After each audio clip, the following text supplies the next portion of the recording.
welcome to Widowmakers Guide to the Stoneguard 10-man normal difficulty.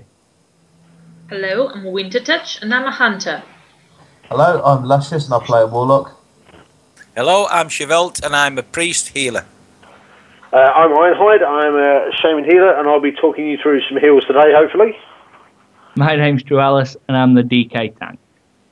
And this guide intended for those who know the mechanics but are still struggling. So we're going to share our hints and tips that we've discovered that have helped us down this boss. First thing I need to mention is we're only a social guild, quite small in the grand scheme of things, and we don't raid that often, but we thought we'd do this to help you guys out there. But we die hard. Yeah. Die hard. And we love that film. Die hard, wipe hard. First thing, as a tank, I've noticed is most of the guides have the off tank on one guardian and the other tank, the main tank, on two guardians, and they switch between them. So the off tank's always got one guardian. But what we've found is when we try that, is you can get an unexpected overload because they still gain energy as they're running past each other.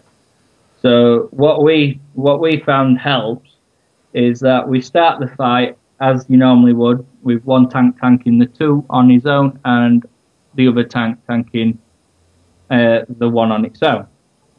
And then when the one casting Petrification reaches 50 energy, the tank that's on his own with one guardian taunts the one that's casting Petrification, and then I, or whoever's got the two, as one. All that means is melee and the DPS have to be aware what's going on and move with the one that's casting Petrification. Simple, really. But what we found is that stops the unwanted overloads. And all that, and then all we do from then on, which keeps it simple for the tank, is when the tank that's got the one on its own, when that guardian that's on its own starts casting Petrification, all that tank has to do is taunt the one that just casted its overload, so it has the least amount of energy, over to the one that's casting Petrification, and the raid moves with it.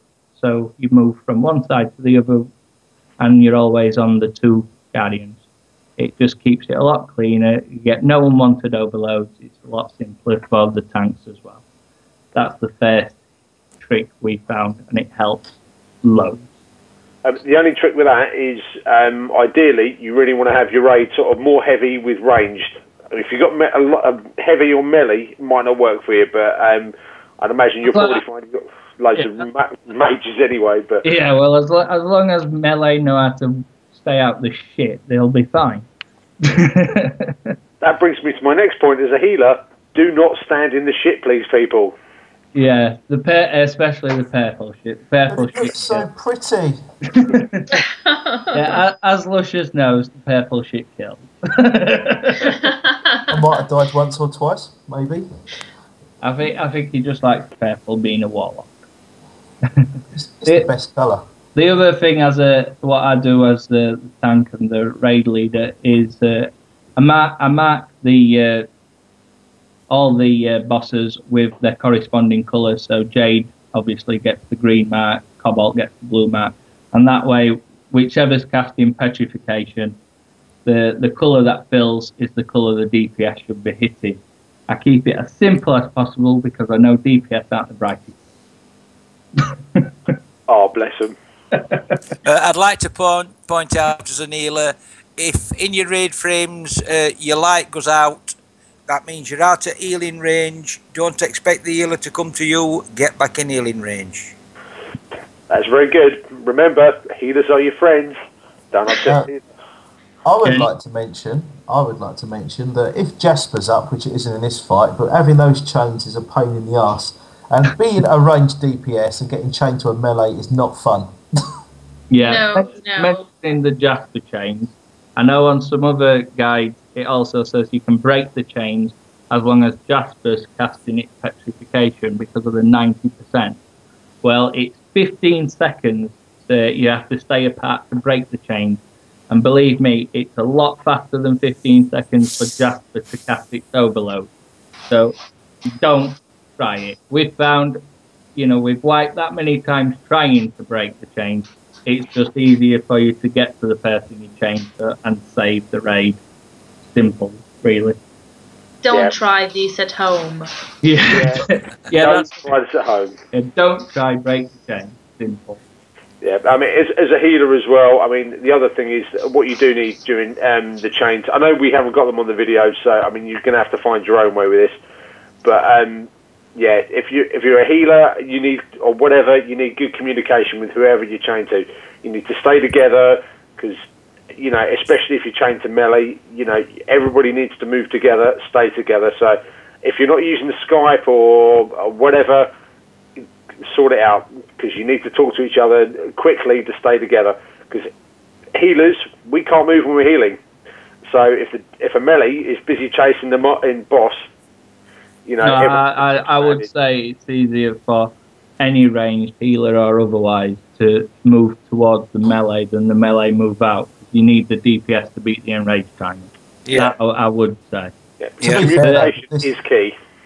As a tank also, the best way I found of dealing with the cobalt mines, all the blue shit that ends up on the floor, as you can see in the video, is if you got full health and you know you can take it, just walk into it and take it as a tank. It's 175k, but it means, you can keep the room clear, which makes healing and DPSing a lot easier. I found that helps loads. And if you are rooted because of it, and an amethyst pool appears beneath your feet, either shout for a healer to dispel, because it is dispellable, or use one of your own tanking cooldowns, such as Icebound Fortitude or Hand of Freedom, to get out of it. Simple, really. But it does help a lot. Yeah, shout your healers, because it is dispellable. If they don't clock it, just make yourself vocal. Again, Skype or whatever you're using, get on those headsets, people, talk to each other, communication is good. But yeah, you can dispel that.